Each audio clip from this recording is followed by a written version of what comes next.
Now I can really claim it to be true. I always tell people, I really am a nerd.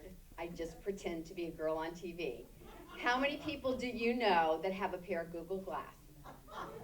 You now know one in Washington, D.C. I'm very proud. It's a very cool thing to do. I mean, I go anywhere and guys just really, to be my age and have guys just think you're cool is very cool. So I want to share with you a story. And it was June, and the weather was perfect. And we were in Japan, and I was 17 years old, and it was a magnificent day. I had gotten my driver's license. Now that does not sound like a big achievement, but when you live in Japan and you get a driver's license, that's a really big deal because you have to know American rules and laws and Japanese rules and laws. And they make you go through a 3-week course to pass the exam because there are so many questions. Because if you live in Japan, the belief is that if there is any accident, an American is involved, it does not matter whose fault it is automatically assumed as the American's fault, because if the American had not been present, the accident would not have happened. So, you can see. So the day I came home, and I was now legalized to drive a car, my mother permitted me to take my siblings with me on the first road trip around the base. Now, we were kind of known as a rowdy group. We tend to be Italian and display our emotions outwardly mobily. So as we left on our first adventure with me driving, and this was a real significant event as the eldest child because it was the first mark of freedom that was to come in our lives. As we're driving down the street, all of my siblings were hanging out the window screaming, "Get off the road, she is now legal." Well, for some reason, the military police found this offensive. So I was pulled over. Now, who my dad was on the base, it would not have been cool for me to get a ticket. So I cried and pleaded, "Please do not give me a ticket. I will contain my siblings." So that was the first part of my drive. Then I drove a little bit further and I stalled out the engine. I don't know what I was doing. I think it's because I was too short to really reach the pedal. And then we got a flat tire. That was my first day of driving. But it's really been pretty good since then. But 2 days later, I went to a girlfriend's house, Vivian Adkins, and she had a learner's permit. And she really wanted to drive. "I have a driver's license. Let's get in your car." So we get in her red station wagon, and we drive around the base. And there was the green route and the red route. And the red route went to the far side of the base where all the airplanes were. So we're on the red route, and we're coming back around to come back over to the green route side. And I said, "Vivian, we have to go back. We have to go back. Something's going to happen." I had never had such a strong sense in my life. Urgency, need, desire, importance. We have to go back. So she turned around, and we went back, and where I began to have that sense, and you drive on the left-hand side of the road in Japan, a young sailor who had just gotten his car had a head-on collision with us at the exact same spot where I got that. And that was the first moment when I really had the sense of intuition. Now, intuition sounds like it's a great gift, but I was uncertain about it because my intuition made me have a head-on car accident. So I was really astonished in that, and I looked up what intuition meant, and it meant to learn from within. So I learned a deep lesson. Intuition can be dangerous. So I intended in my life, every time I kind of had that sense, I go, warning, warning, something's going to happen. And about 15 years later, I was with my husband, and we were in Texas, and we were coming back from Arlington, Texas, on the superhighway, and I had that feeling again. Now I was in a conflict. Do I tell him I'm having this feeling? Am I going to cause an accident? Or do I say, "Hey, I'm crazy, I'm having this feeling"?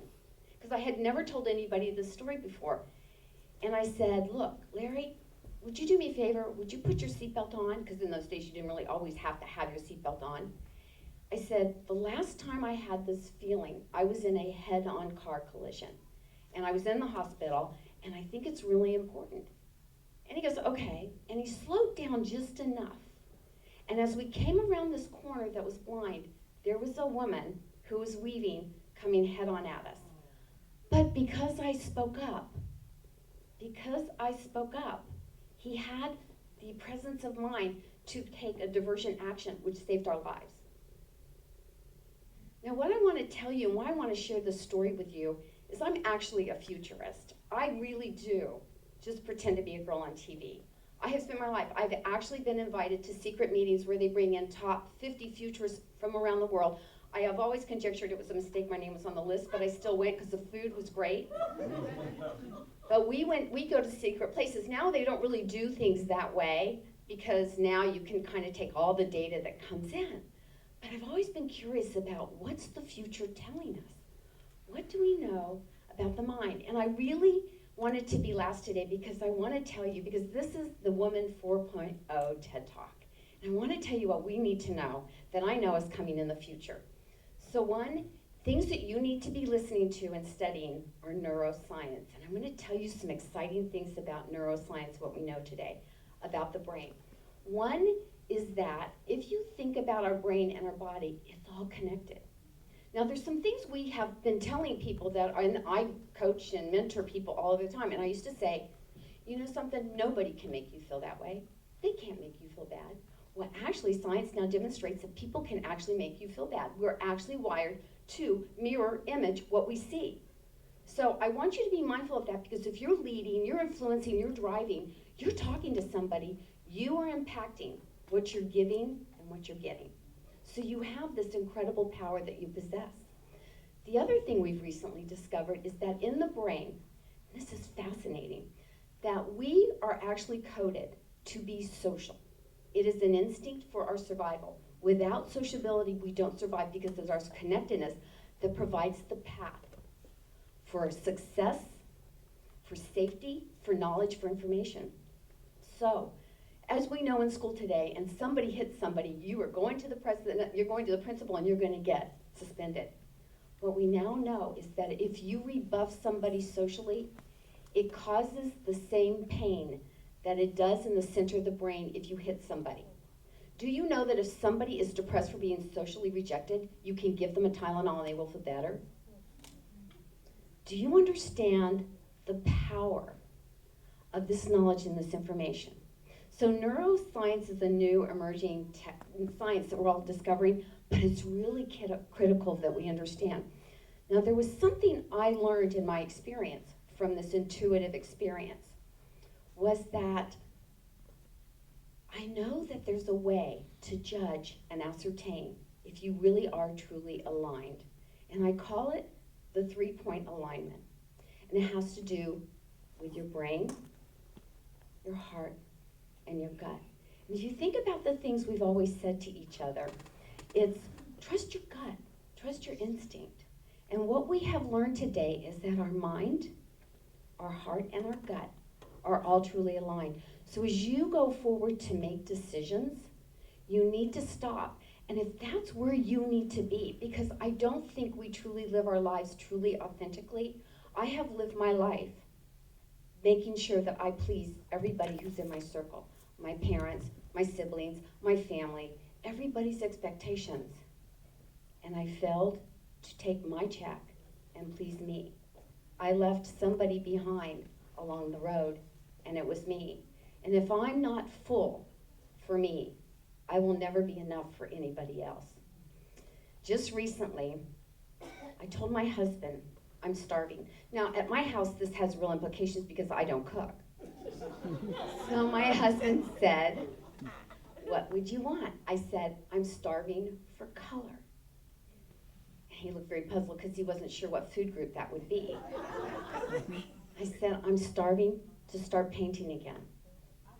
And what I discovered, that there was a part of me that had been so suppressed that it mattered that I wasn't good enough to be a painter. It mattered what you thought, and you thought, and you thought, and if somebody would hang it on their wall. And then it dawned on me, painting's not about what somebody else thinks. It's about expressing what I know. The other thing I want you to know that you're going to need to master in the future is creativity and innovation. Now, how do you get that? Because I spend a great deal of my time thinking. I do a lot of reading, a lot of researching, and a lot of thinking. And I know I have a couple of my friends over there go, I don't really think she thinks that much. I really do think that much. But what you're thinking about is taking and connecting the dots. And that's going to be the future of what you need to know. We are going to be having jobs and doing work we have no idea what they are. And we are teaching to a model that's based on an archaic system of knowledge and experience we need that no longer really is going to be pertinent to what we're going to do. And I can't even tell you what that's going to be. But you need to read every disparate bit of information. You need to read Dancy Drew, you need to read farming, you need to read this, you need to read the tech book, you need to read anything you can get your hands on. Why does it have to all be different? Because that's how we're going to be able to have that spark, that insight. Now I want to tell you something else we've learned from brain science on insight, because this is how I think. I go, okay, I know I've got it, okay, wait, there's a social implication here. I can do it. No, okay, I'll go over here. No, can't figure it out.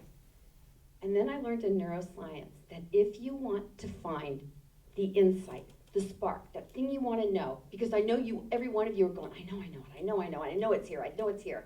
If you want to do it, don't do what you're doing. Take a walk, do something different. What they know is that 2/3 of a second prior to insight, you have gamma waves. And gamma waves are the moment when you go into meditation. So as you become a problem solver of the future, you got to touch your gamma waves, and you need to be meditating, and you need to connect the dots in disparate ways, because they're all connected, but you'll never see how they're connected. So those are the things you're going to need to know to be a woman in 4.0. So I challenge you to go out there and do it, connect your dots, share with us what you discover, and I thank you for letting me join you today.